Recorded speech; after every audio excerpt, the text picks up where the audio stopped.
जय गुरु जी। गुरु महाराज की तो जितनी बढ़ाई की जाए उतनी कम है। गुरु महाराज के पास आने से पहले मैं एक दो और बड़े बड़े गुरुओं के पास जाया करता था, बिजनेस के सिलसिले पे।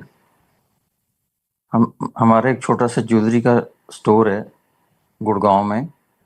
वहाँ मैं और गायत्री आंटी इकट्ठे काम करते हैं। तो गायत्री आंटी काफ़ी समय से गुरु जी महाराज के यहाँ जाती थी। तो जब हमने स्टार्ट किया वो काम, तो गायत्री ने मुझे कहा कि मैं गुरु जी के यहाँ जाती हूँ, आप भी चलो। तो हमारा कुछ ज़्यादा इंटरेस्ट नहीं था, क्योंकि हम मतलब ह्यूमन गुरु को ज़्यादा वो नहीं करते थे, क्योंकि हम उनसे मिले हुए थे पहले। और हम समझते थे कि उनके अंदर के कमर्शियल पार्ट भी होता है उनके अंदर काफ़ी। पर गुरु जी ने दो तीन बारी मैसेज भेजे कि चौधरी ने बुला के लिया, but we were little bit reluctant कि हमने नहीं जाना गुरु जी के यहाँ। क्या करना है, हमने क्या करना है गुरु जी के पास जाके। बट फाइनली जब गुरु महाराज के पास गए तो बस समझो उनके ही होके रह गए। जब उनको देखा, उनका ऐसा ऑरा था कि वो मतलब उसका कोई डिस्क्राइब ही करना बहुत मुश्किल है उसको। तो गुरु जी से पहले जब जो गुरुओं के पास जाया करते थे, वो हमें किसी तरीके का कोई प्रसाद, कोई थपकी, कोई कॉइन्स, को कुछ ना कुछ दिया करते थे। जिन महाराज जब गए तो हमने कहा गुरु जी ब्लेसिंग नहीं हुई। महाराज ने कहा चौधरी ब्लेसिंग हो गई, फिर गुड़गांव आवांगे।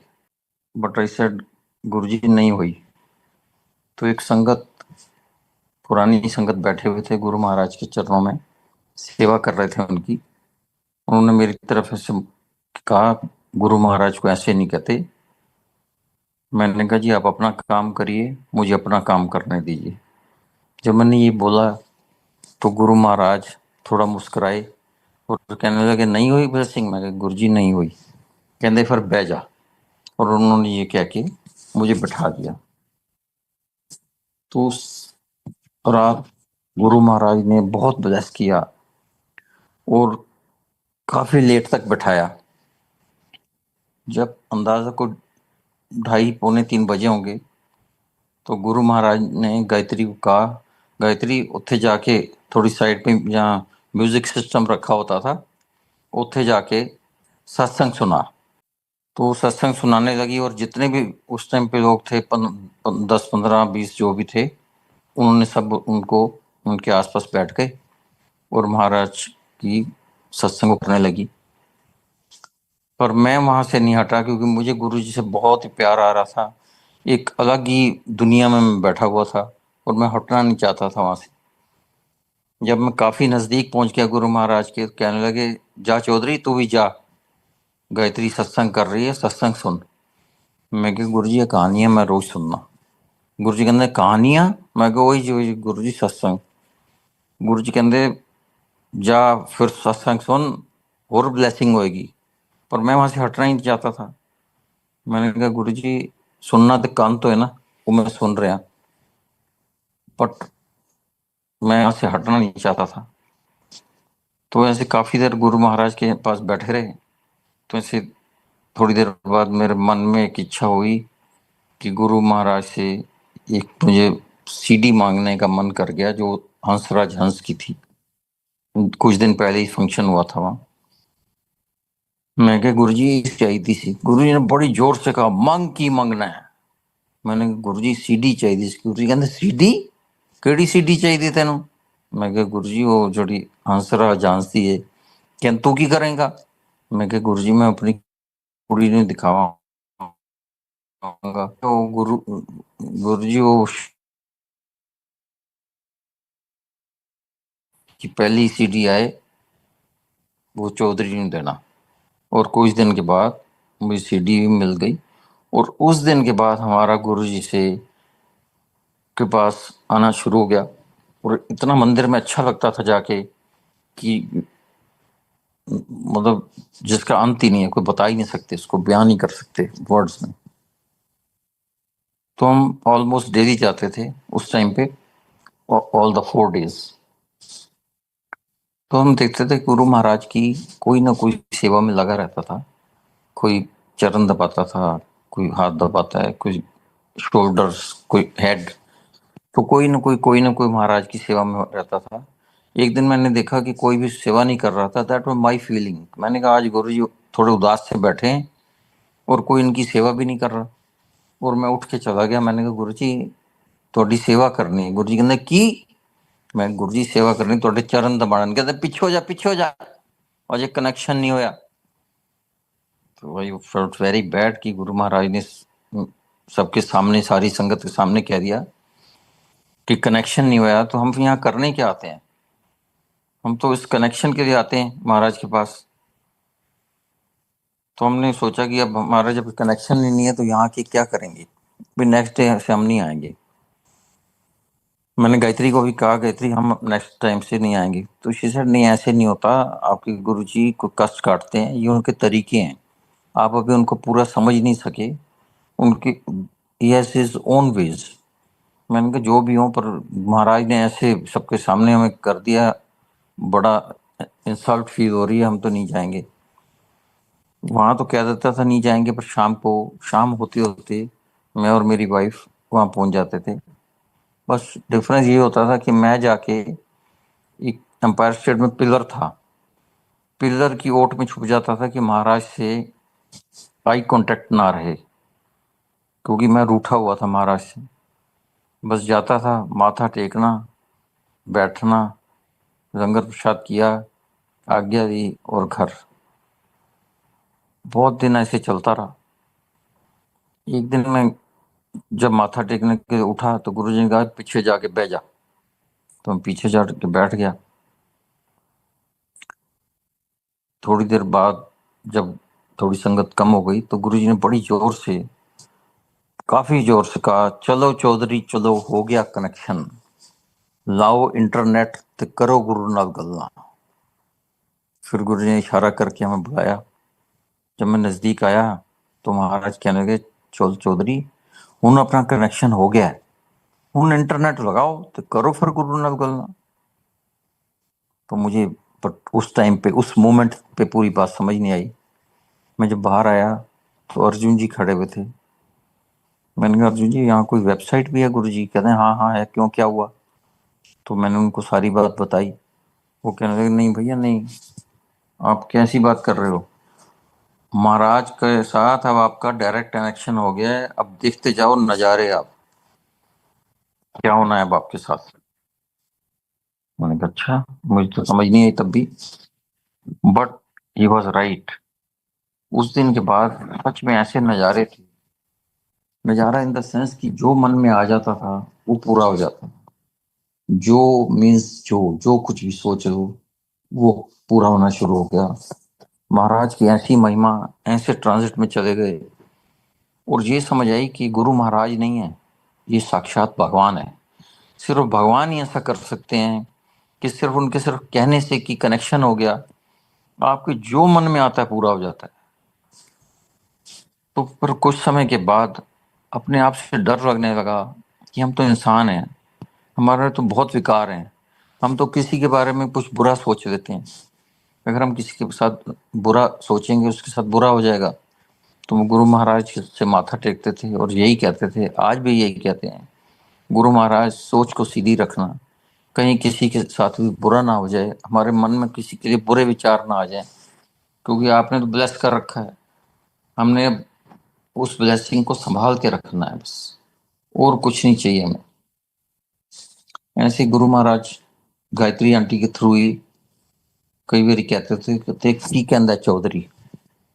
तो गायत्री आंटी के थ्रू ही मुझे मैसेज मिलते रहते थे और गायत्री आंटी मुझे कहती थी गुरु जी कह रहे हैं अभी क्या चाहिए आपको। तो मैं भी कभी कुछ छोटी मोटी कुछ ना कुछ भी चीज बोल देता था।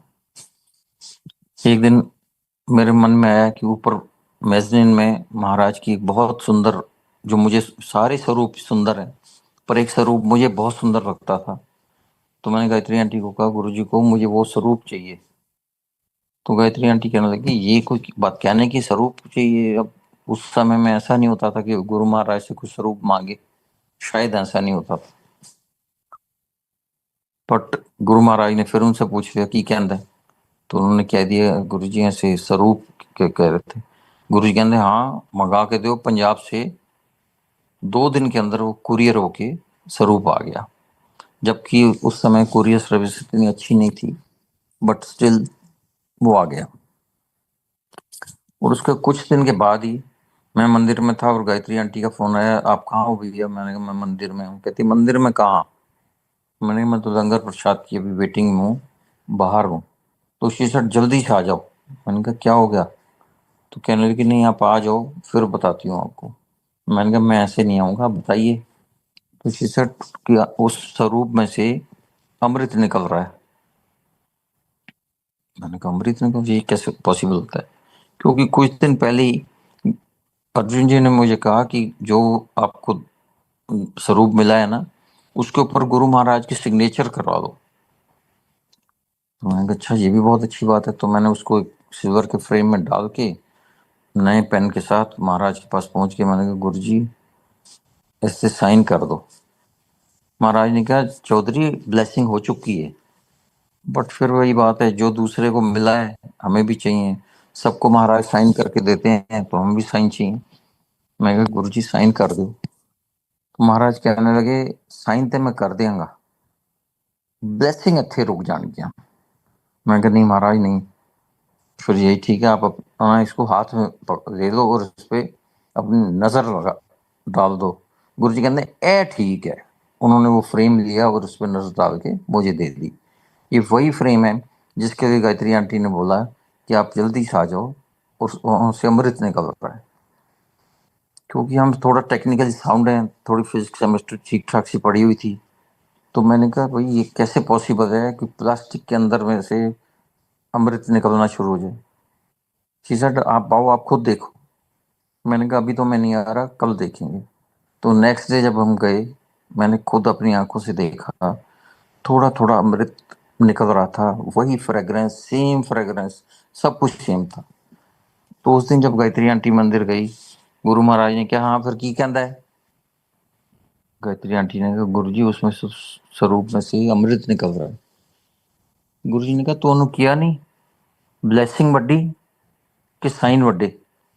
तो महाराज के तरीके ब्लेस करने के बहुत निराले हैं, बहुत अलग हैं। सबके लिए अलग अलग रखे हुए हैं महाराज ने ब्लेस करने के तरीके, तब भी थे आज भी थे। आज भी हमारे पे बहुत ब्लेसिंग्स है, महाराज की बहुत कृपा है। पर जब भी हम सत्संग सुनाने बैठते हैं तो वही टाइम वही वक्त याद आ जाता है जो महाराज के साथ बिताया हुआ था। इसलिए वो बातें शेयर करने की इच्छा होती है जो एम्पायर स्टेट में गुरु महाराज के साथ फेस टू फेस हमने करी।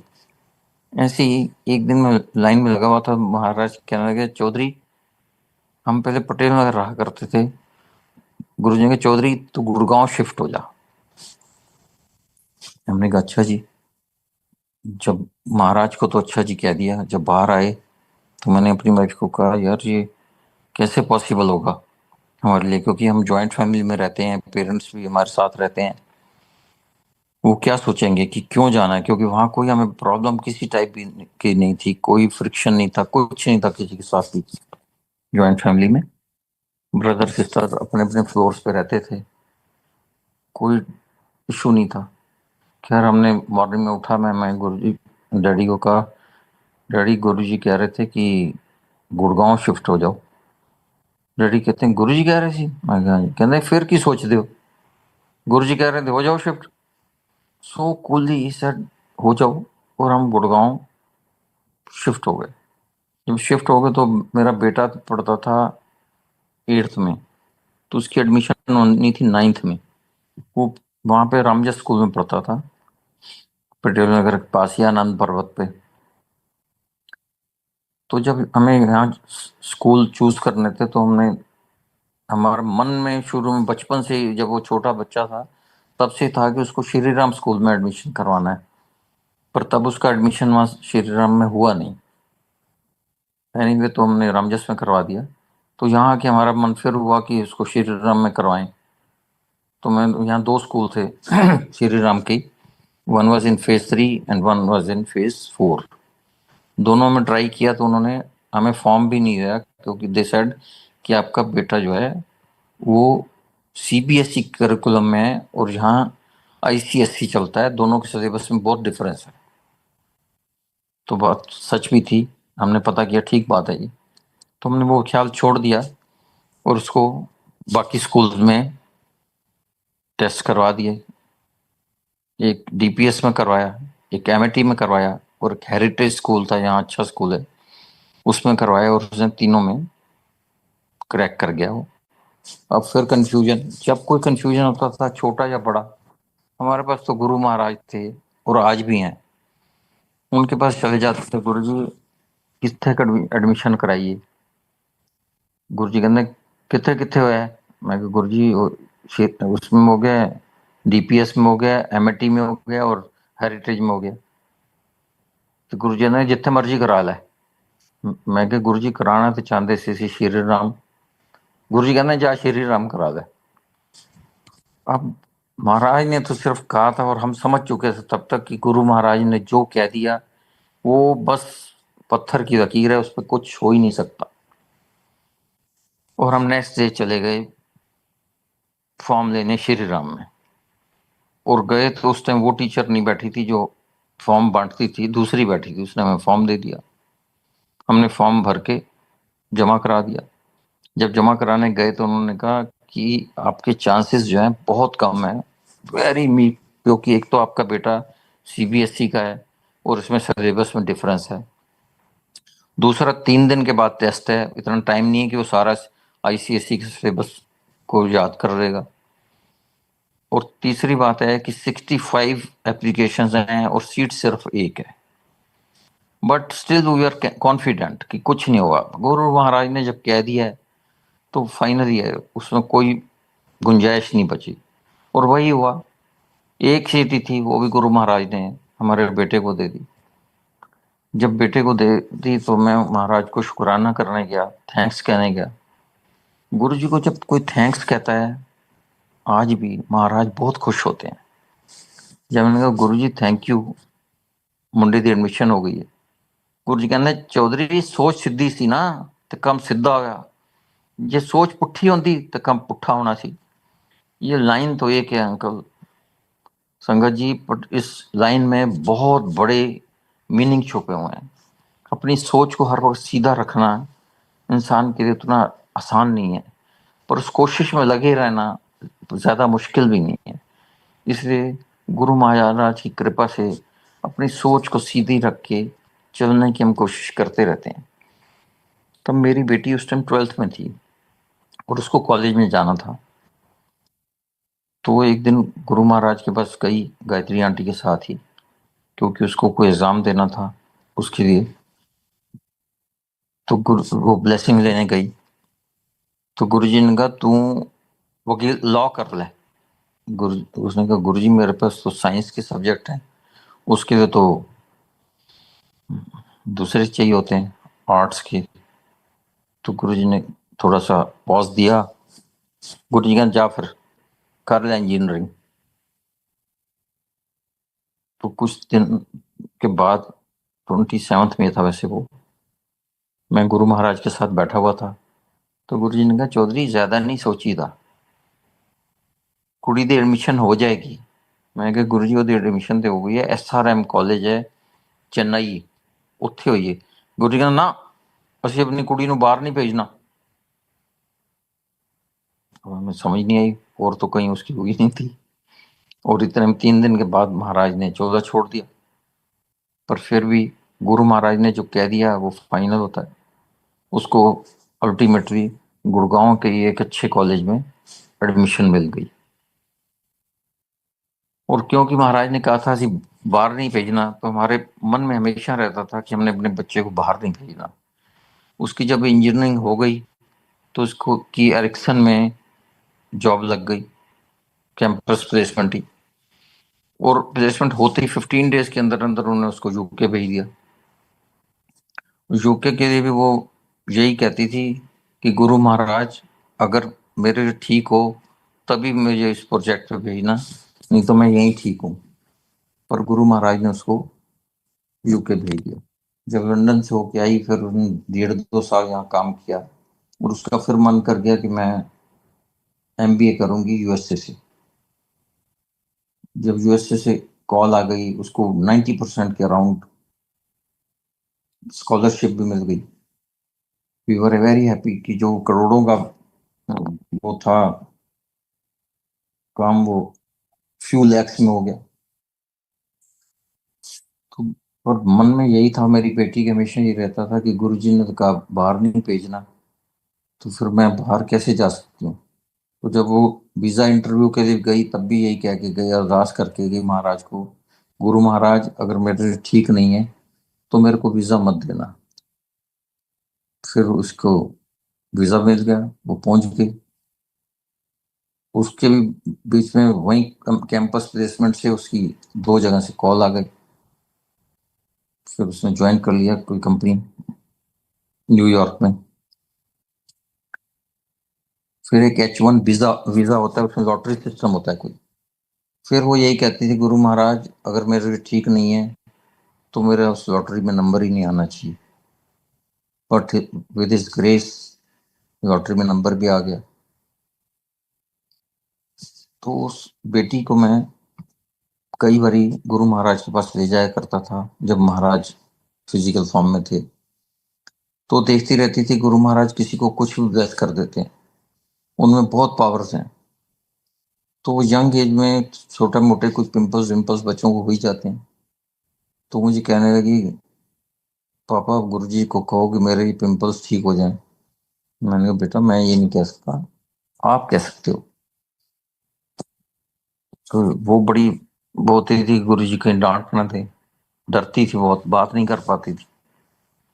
मैंने उसको कहा मैं आपको अच्छे से महाराज से इंट्रोड्यूस करवा दूंगा, कहना तो आपको खुद को ही पड़ेगा। तो जी सर ओके। तो मैं क्या गुरुजी ये मेरी कुड़ी है। गुरुजी कहते हाँ ब्लेसिंग कर देती। नेक्स्ट डे फिर गए, मैंने कहा गुरुजी ये मेरी कुड़ी है। कहते ब्लेसिंग हो गई।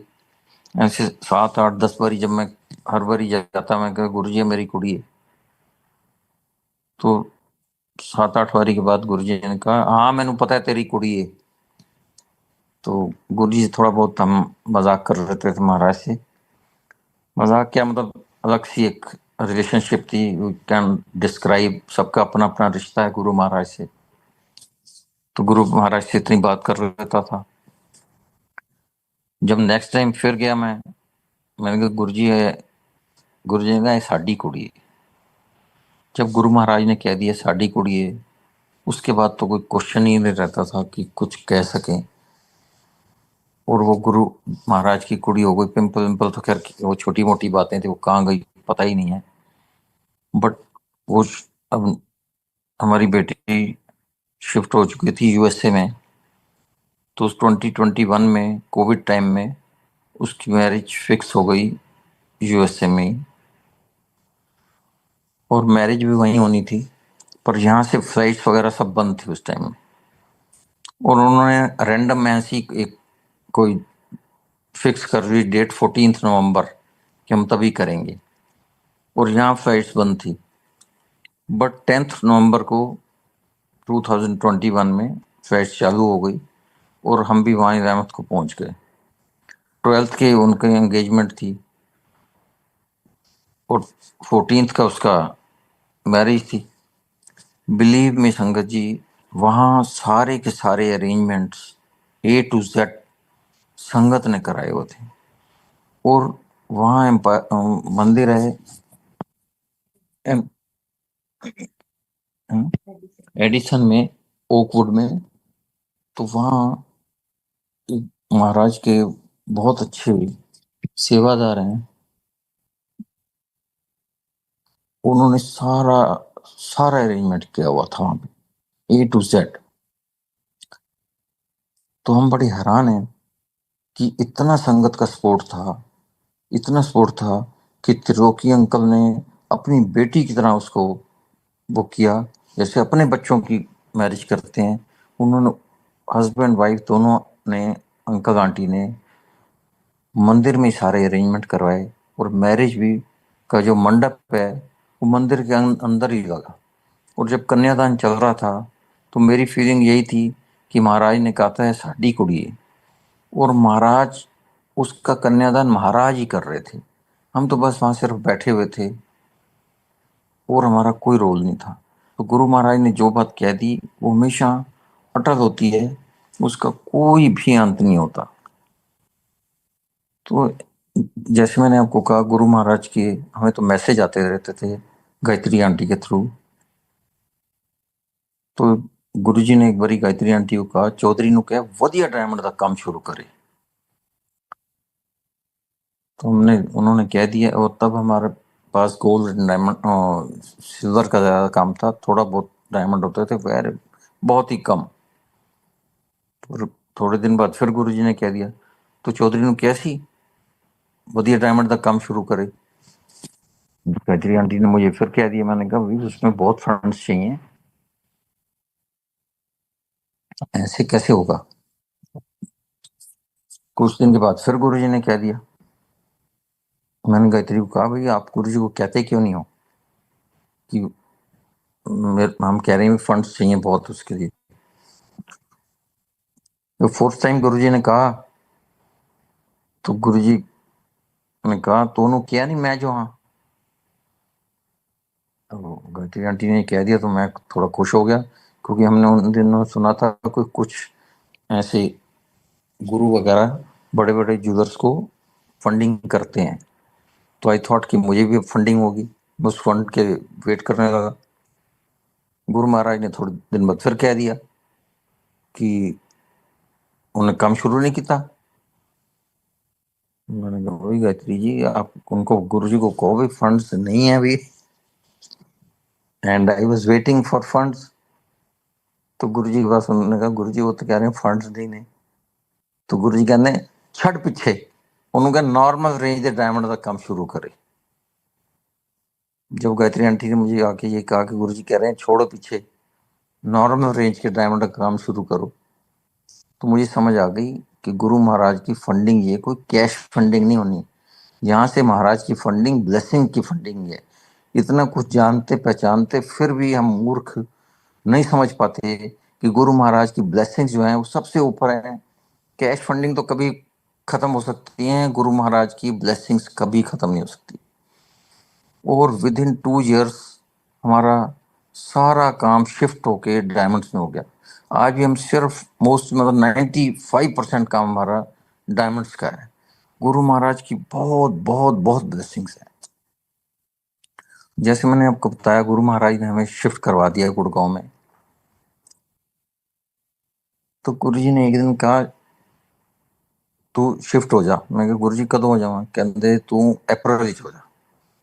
मैं विसाखी तो हो जा, कहते हो जा। मैं गुरु जी तुसी फिर घर आओगे ना। गुरु जी कहते चंगिया चीजा मंगिया कर। मेरे को समझ नहीं, मैंने कहा मैं तो अच्छी चीज ही मांगी है। गुरु महाराज पर ने ऐसे कह दिया। बट 3-4 दिन के बाद ही गुरु महाराज ने मैसेज भिजवाया कि चौधरी नु कह अगले महीने अपने हथे सत्संग करवाएगा मई में। तो हमें तो पता नहीं था कि गुड़गांव में ऐसे कुछ सत्संग होते हैं। पर एक मीरा जौहर आंटी हैं, उनके यहाँ सत्संग था अप्रैल में 2007 में।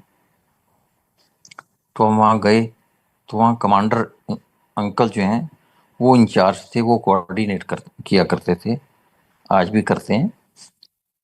तो मैंने अंकल को जाके कहा, अंकल नेक्स्ट मंथ हमने करवाना है। वो कहने क्यों। मैंने कहा अभी अभी अभी शिफ्ट हुए हैं, तो अंकल हमें नेक्स्ट मंथ हमें करवाना है। वो कहने नहीं नहीं अंकल ऐसे नहीं होता, यहाँ यहाँ तो क्यू से चलता है काम, और मैंने आपका लिख दिया है नवंबर में आपका आएगा नंबर। मैंने कहा अंकल पर मुझे तो करवाना है। कहते हैं नहीं ऐसे नहीं होता, बीच में कुछ होगा तो हम देख लेंगे, आप बैठ जाइए। बैठ गए। थोड़ी देर के बाद गायत्री आंटी आई, उन्होंने कहा आपने बोल दिया।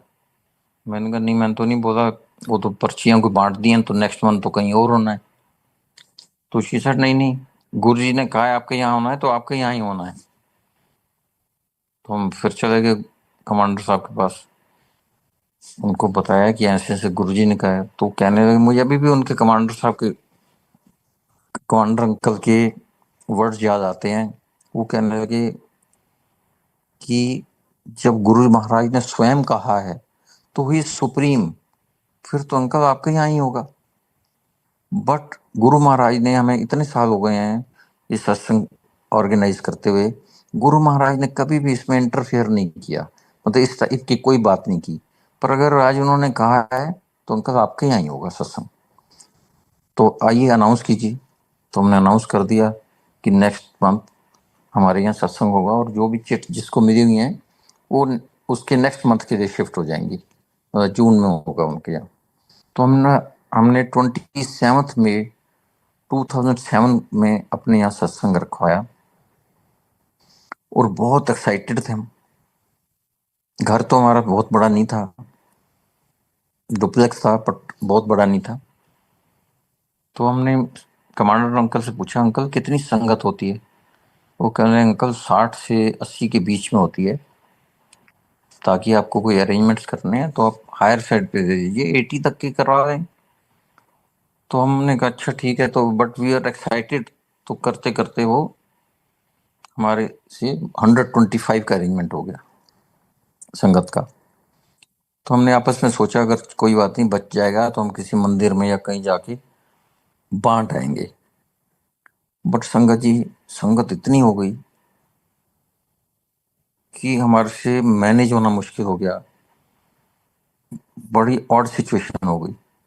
गायत्री आंटी और मेरा बेटा दोनों भागते रहे, आसपास के जितने भी स्वीट शॉप्स थी वहां से समोसा और जलेबी और सैंडविच ब्रेड पकोड़ा जो भी मिलता रहा लाते रहे। और हमने संगत को जब हो गया सारा, तो गायत्री आंटी ने कहा कि अब आपको गुरु महाराज को शुक्राना करना जाना चाहिए, वैसे भी संडे हमारा डे था, संडे को आपको जाना चाहिए। तो हमने कहा ठीक है। तो हम जब गए गुरु महाराज के पास, तो गुरु महाराज ने ऐसे उंगली करके बुलाया, इधर आ। हाँ जी गुरु जी। कहते हो गई गेट टुगेदर? मैं कहा हाँ जी गुरु जी हो गई। किन्नी संगत सी? मैं कहा गुरु जी 240, 240। 240 संगत हमारे घर में आना बहुत मुश्किल था, सब जगहों पे फैले हुए थे। गुरु जी कहते फिर तो हो गए ब्लेसिंग, तू गिन्नी सी संगत? मैं कहा हाँ जी गुरु जी गिन्नी सी। कहते किस तरह गिन्नी सी? मैं गुरु जी जुतियां गिनिया सी उन्होंने। गुरु जी बड़ा हंसे, कहते अच्छा चलो फिर ऐश करो, बैठ जाओ। तो उस दिन महाराज ने हमें बैठा दिया, और वो महाराज का उस संगत का शायद आखिरी दिन था, क्योंकि 3 दिन के बाद महाराज ने चूल्हा छोड़ दिया। और उस दिन महाराज ने, सादा मासूम आंटी भी बैठे हुए थे, उनसे कहा कि बाजा मंगवाओ। बाजा मीन्स हारमोनियम, उनकी गाड़ी में को पड़ा हुआ होगा, उन्होंने महाराज ने उनको ब्लेस करना था। तो वो हारमोनियम लेके आए, और वो महाराज कहते थे ये गाना सुनाओ ये गाना सुनाओ, तो सुनाते रहते थे। तो एक गाना ये भी था, मुझे अभी भी याद है। महाराज ने कहा वो गाना सुना, शायद इस जन्म मुलाकात हो ना हो। तो वो उन्होंने गाया, बट हमें नहीं पता था कि शायद ये सच में इस जन्म में मुलाकात हो ना हो है। बट महाराज ने उसके बाद भी, शायद 3 या 4 लोग रह गए होंगे, तब तक मुझे गुरु महाराज ने अपने पास बैठाया। अराउंड 4 o'clock गुरु महाराज ने मुझे छुट्टी दी, और जो इस भी जितनी ब्लेसिंग्स हो सकती थी महाराज ने सारी सारी blessings the. And I am very happy and contented कि महाराज ने खूब ब्लेसिंग दी हमें, खूब ब्लेसिंग दी जिसका अंत ही नहीं। जय गुरु जी अंकल, बस आज का इतना ही। Thank you.